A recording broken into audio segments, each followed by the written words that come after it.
We're here at the Podio office, and the Future of Work event is just over, and I'm with Skare, who's a futurist at Future Navigators, and also a very, very early Podio user. Some would say...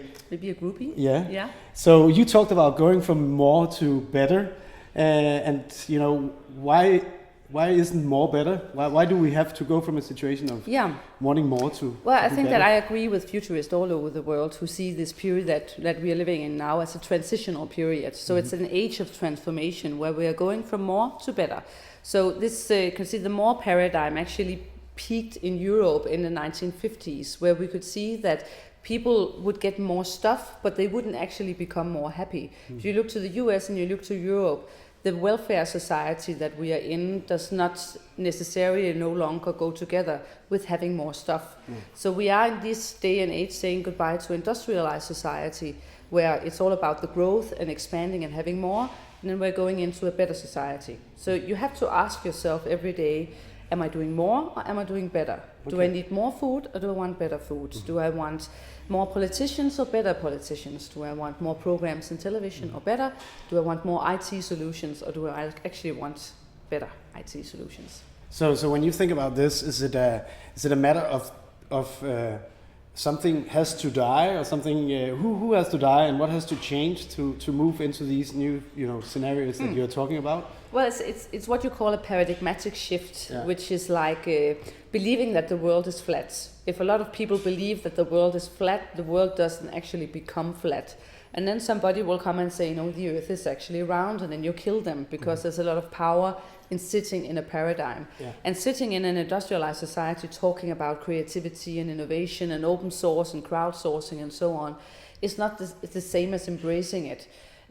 Actually, the fathers of paradigm said that old men have to die before a new paradigm can come in, which is not to say that we have to go out and kill people, that's not it, but it is to say that things take time, and there will be some old dudes and some old farts sitting out there who says that I can't imagine it. Well, just because you can't imagine it doesn't make it the world a flat place. The world is actually round, and the world will become a much better place.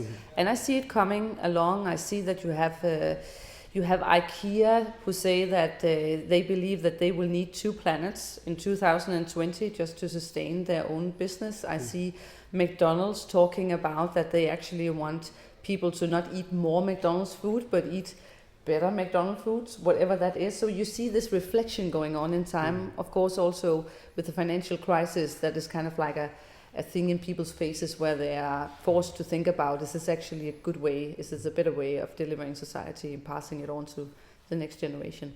So one of the trends you also talked about that's been kind of prevailing is complexity. People talk themselves into complexity. It's a very complex society. A lot of things are changing, new products, new ways of doing things. And then you talk about kind of the better way as being the Simplexity? Simplex. What are the simplex? What's in that? Complexity is a mega trend. So the world is complex now, it will get even worse in the future, which means that if you haven't been in a situation during the last week where you have been thinking, I don't get it, I'm a total idiot, then there's something wrong with you. Then you don't get out as much as you should. So we have created a world where we are actually too stupid to live in because we are being surpassed by this vast amount of complexity. That means that we should not make more complicated solutions. We don't need to get smarter. We need to get smarter, but we don't need more stuff. We need to use the things that we have in a smarter manner.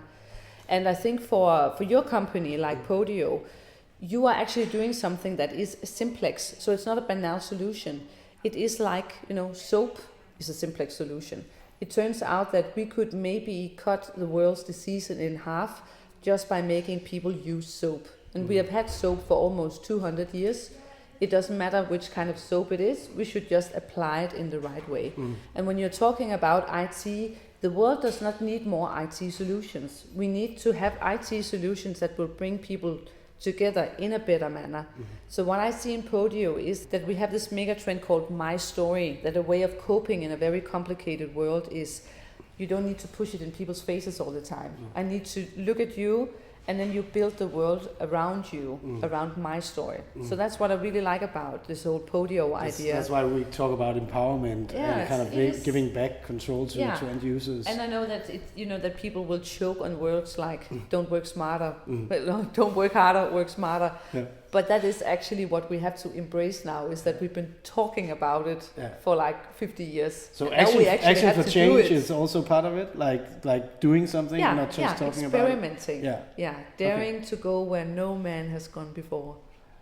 I will take that challenge up. Thanks a lot, Anna. You're welcome.